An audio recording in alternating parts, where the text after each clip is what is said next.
What should we think about death? One thing we can be sure of is that we will die. Everybody will. Some people do not like the thought of this and don't accept it. They prefer to think that death is not the end of us, but that we might live on, perhaps in another life on earth or in another place where people are rewarded or punished.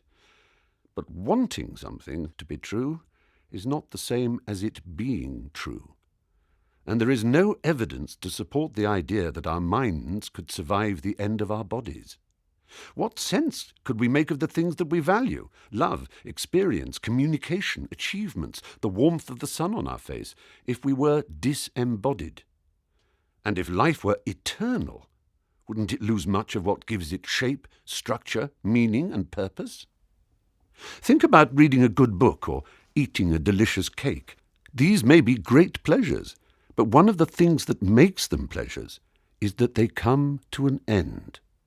A book that went on and on forever, and a cake that you never stopped eating, would both soon lose their appeal.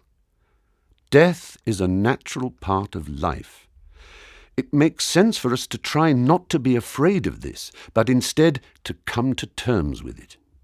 Then we can focus on finding meaning and purpose in the here and now, making the most of the one life we know we have and helping others to do the same, choosing good over evil without the expectation of reward in some other place. When we do die, we will live on, in the work we have done, and in the memories of the other people whose lives we have been part of. Our bodies will break up and become part again of the cycle of nature. The atoms that form us now will go on to form other things, trees and birds, flowers and butterflies.